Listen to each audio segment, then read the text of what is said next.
Welcome to the current exam. आज है 20 मई 2025 और 20 मई 2025 को करंट अफेयर से जितने भी इंपॉर्टेंट क्वेश्चन बन सकते हैं हम फैक्ट के साथ इस वीडियो में डिस्कस करेंगे। अगर आपको वीडियो पसंद आए तो प्लीज़ लाइक कीजिएगा एंड सब्सक्राइब कीजिएगा एंड शेयर करना ना भूलें। चलिए शुरू करते हैं। पहला प्रश्न है, कौन सा देश हाल ही में आधिकारिक तौर पर समलैंगिक विवाह को वैध बनाने वाला एशिया का पहला देश बन गया है? तो इसका सही उत्तर ऑप्शन सी ताइवान। देखिए, ताइवान एशिया का पहला देश बना है जिसने आधिकारिक रूप से समलैंगिक विवाह को वैध कर दिया है। यह निर्णय वहां की संसद द्वारा पारित विधेयक के बाद लागू हुआ है। कुछ एक्स्ट्रा जी के फैक्ट, यह कानून 2019 में पास हुआ था और तब से ये लागू हुआ है। इसमें LGBTQ+ अधिकारों को लेकर एक ऐतिहासिक कदम माना गया है। ताइवान को एशिया में प्रगतिशील लोकतंत्र के रूप में देखा जाता है। बात करें ताइवान की राजधानी ताइपे एंड यहाँ के राष्ट्रपति त्साई इंग वेन एंड मुद्रा न्यू ताइवान डॉलर। राष्ट्रीय दिवस ताइवान 10 अक्टूबर को मनाता है जिसे डबल 10 के नाम से जाना जाता है। अगला प्रश्न है, अंतर्राष्ट्रीय जैव विविधता दिवस हर साल कब मनाया जाता है?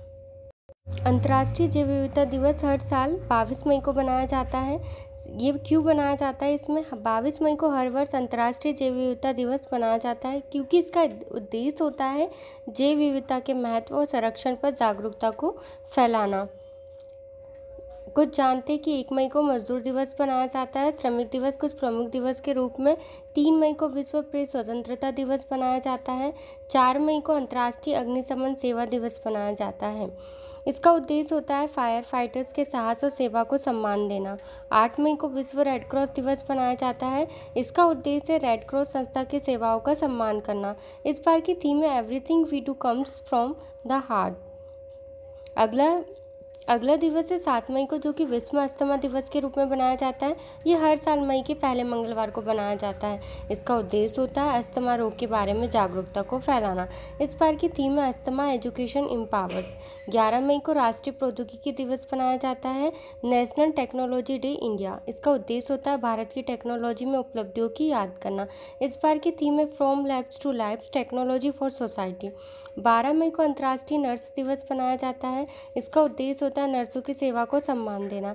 इस बार की थीम है our nurses our future, the economics power of care. 15 मई को अंतर्राष्ट्रीय परिवार दिवस मनाया जाता है, इंटरनेशनल डे ऑफ फैमिलीज। इसका उद्देश्य होता है परिवार की सामाजिक और आर्थिक भूमिका को मान्यता देना। इस बार की थीम थी families and the climate change. 17 मई को मनाया जाता है विश्व टेली कम्युनिकेशन और सूचना समाज दिवस। इसका उद्देश्य होता है संचार तकनीकों का विकास करना। इस बार की थीम है digital innovation for sustainable development. 17 मई को विश्व उच्च रक्तचाप दिवस भी मनाया जाता है। इसका उद्देश्य होता है हाइपरटेंशन के प्रति जागरूकता को फैलाना। 18 मई को अंतर्राष्ट्रीय संग्रहालय दिवस मनाया जाता है। इसका उद्देश्य है संग्रहालयों को सामाजिक भूमिका को प्रोत्साहन देना। Museum for education and research. अगला प्रश्न है 21 मई को मनाया जाता है राष्ट्रीय आतंकवाद विरोधी दिवस। इसका उद्देश्य होता है आतंकवाद के खिलाफ एकता और बलिदान को याद करना। विश्व चाय दिवस भी 21 मई को मनाया जाता है। बात करें 22 मई की, तो 22 मई को अंतर्राष्ट्रीय जैव विविधता दिवस मनाया जाता है। इसका उद्देश्य होता है प्रकृति की विविधता के संरक्षण के लिए। 28 मई को मासिक धर्म स्वच्छता दिवस मनाया जाता है और 31 मई को विश्व तंबाकू निषेध दिवस मनाया जाता है। चलते हैं अगले प्रश्न की ओर। इस बार का जैव विविधता की थीम रहेगी be parts of the plan. यह दिन 1992 को convention of the biological diversity से जुड़ा हुआ है। बात करें कि ये एक अंतर्राष्ट्रीय दिवस है और संयुक्त राष्ट्र द्वारा घोषित किया गया है। संबंधित संस्था कौन कौन सी होती है इसमें? एक तो UNEP होती है, CBD एंड। चलते अगले प्रश्न की ओर। हाल ही में किस भारतीय राज्य ने मुख्यमंत्री युवा स्वरोजगार योजना शुरू करी है? तो इस भारतीय राज्य का नाम है उत्तराखंड राज्य। उत्तराखंड सरकार ने युवाओं को स्वरोजगार के लिए प्रेरित करने के लिए मुख्यमंत्री युवा स्वरोजगार योजना की शुरुआत की है। इसके तहत युवाओं को आसान ऋण सुविधा और प्रशिक्षण प्रदान किया जाएगा। कुछ एक्स्ट्रा जी के फैक्ट देखते हैं कि इस योजना का उद्देश्य रखा गया है बेरोजगारी दर को कम करना एंड महिलाओं और विशेष रूप से कमजोर वर्गों को प्राथमिकता देना। इसमें ऋण सब्सिडी एंड उद्यमिता विकास कार्यक्रम में शामिल किया गया है। बात करते हैं उत्तराखंड की, तो उत्तराखंड राज्य की राजधानी देहरादून और ग्रीष्मकालीन जो कि गैरसैंण होती है।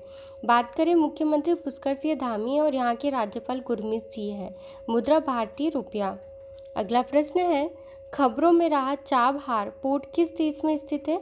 तो इसका सही उत्तर है चाबहार पोर्ट जो कि ईरान देश में स्थित है। चाबहार पोर्ट जो कि ईरान के दक्षिण पूर्वी भाग में स्थित है, भारत, ईरान और अफगानिस्तान के बीच त्रिपक्षीय व्यापार सहयोग को एक अहम हिस्सा देता है।